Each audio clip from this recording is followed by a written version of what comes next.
The Magical Picture, chapter number 11 for class 7th. This story is full of imagination and quite interesting. This is a story of Narnia the Wonderland and also the secret country of Edmund and Lucy, the characters.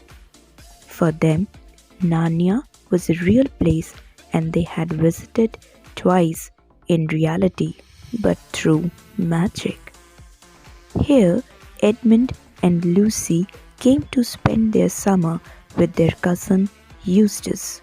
He's the third character in this story, and they missed Narnia and spent their time in just staring the picture on the wall, a picture of Narnian ship.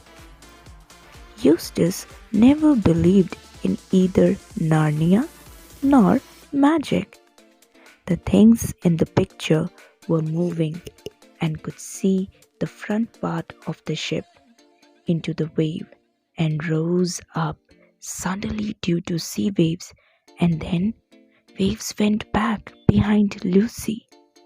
At the same time, the pages of exercise book flapped and could feel the breeze.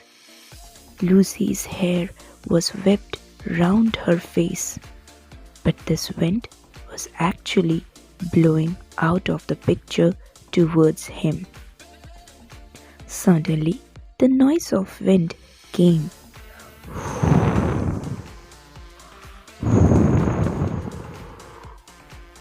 and could hear the sounds of waves slapping against the ship's sides.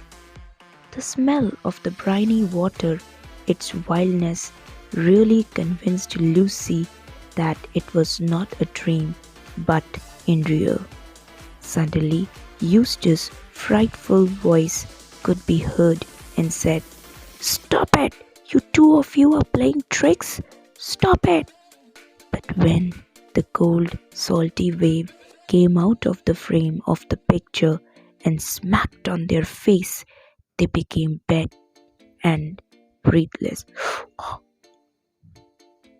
Eustace could not believe in his eyes and rushed towards the picture. Edmund and Lucy looked inside the picture and tried to grab Eustace too and dragged him. Oh! Eustace lost his head and clutched their hands, who had jumped up beside him. They all were struggling and shouting, "Help! Help! Help me! Help us, please! Where are we? Where are we going?" Eustace was yelling a lot, and the water got into his mouth. Now they were quite near that Narnian ship. The water was too cold. Lucy knew swimming, so she was calm, but not Eustace. After a while, they could see the white figure diving off the ship. "What is that white figure coming?" There was a lot of shouting going on from the ship and ropes were being thrown. "Come on, hold this rope and come, please come." Edmund and the stranger were fastening the ropes around her. After some time, Lucy was pulled her on board using the rope. She was hurt, but she was fully drenched and was shivering on the deck. "I'm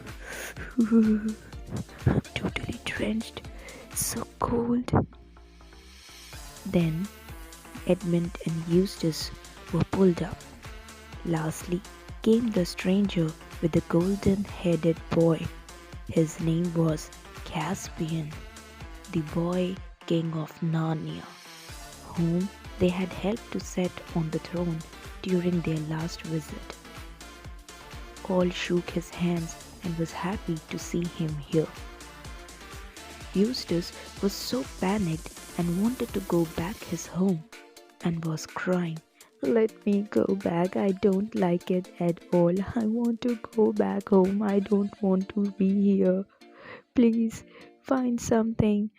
I want to go back."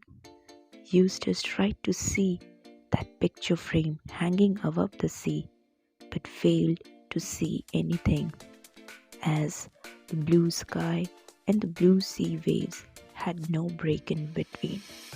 It was like a horizon.